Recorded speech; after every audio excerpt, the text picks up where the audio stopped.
want to talk about quadratic functions, in particular, the graphs of quadratic functions and the properties of quadratic functions.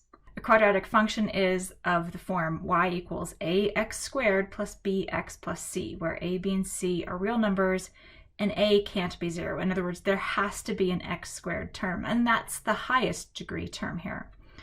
The graph of a quadratic function is called a parabola. Every parabola has a vertex, which is the bottom or top of what we call a U-shaped curve. It isn't a perfect U like we might see in the alphabet. It has a little bit of a V tinge to it, but we're going to call it a U-shaped curve and you'll get used to its shape. The parabola also has an axis of symmetry, which is the line over which the parabola has a perfect reflection. That axis of symmetry always goes through the vertex, by the way. We say that the parabola opens up, in other words, it's the U like you see in the alphabet, if the equation for the parabola has an a value that's greater than 0. In other words, an a value that's positive. A parabola that opens up has a minimum value. So this parabola we see to the right opens up, in other words, it's the U like in the alphabet.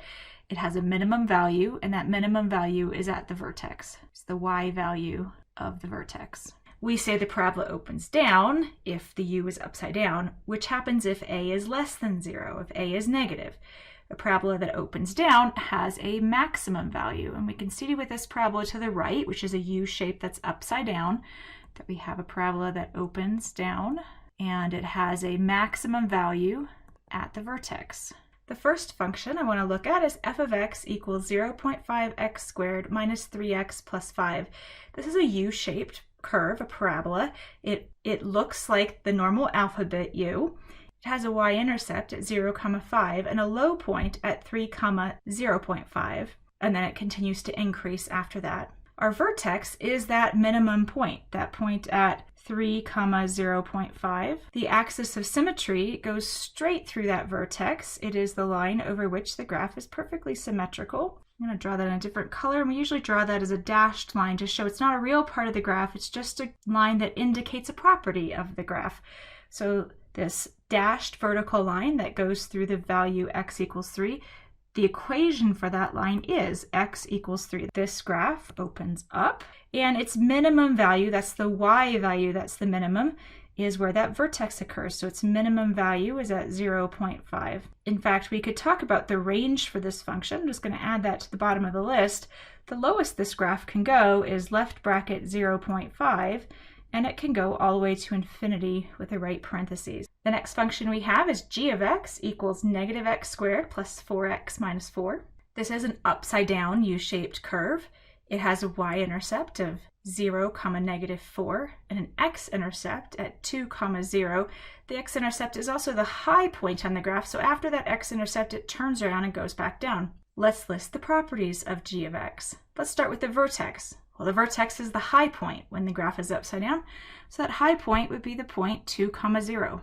The axis of symmetry would be the vertical line that goes through the vertex. It's the line over which the graph is perfectly symmetrical.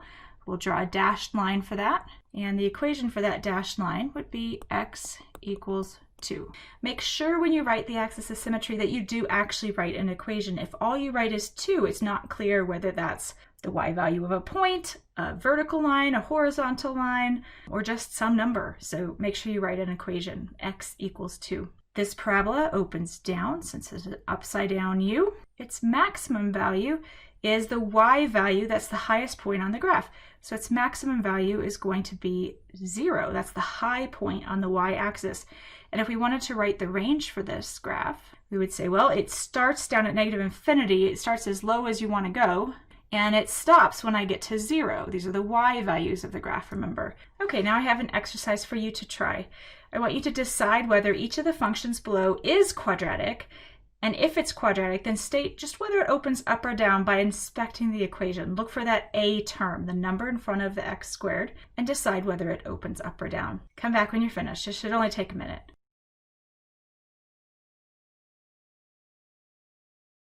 All right, let's see how you did. This first equation, f of x equals 5x minus 2x squared, that one is quadratic. Its highest degree term is an x squared. Its a value is that number that's in front of the x squared. So in this case, the a value is negative 2. And so because that's negative, this one opens down. The next one is g of x equals 2x plus 4. That one is not quadratic. This is actually a linear function. To be quadratic, it has to have a highest degree term of x squared, and this one does not have that. H of t equals 2 plus t squared. That one is quadratic because it has that t squared term, and that's the highest degree. And if we look at the number in front of the t squared, there is just a plus t squared. So we could think of that as plus 1 t squared. So the a value is 1. So this one opens up. Okay, finally, c of n equals negative 5n cubed plus n squared minus 2. This one has an n squared term, but it also has an n cubed term. And that n cubed term is bigger than the n squared term. So this one is not quadratic. This is actually called a cubic function. You don't need to know that. All that's important to know is that it's not quadratic.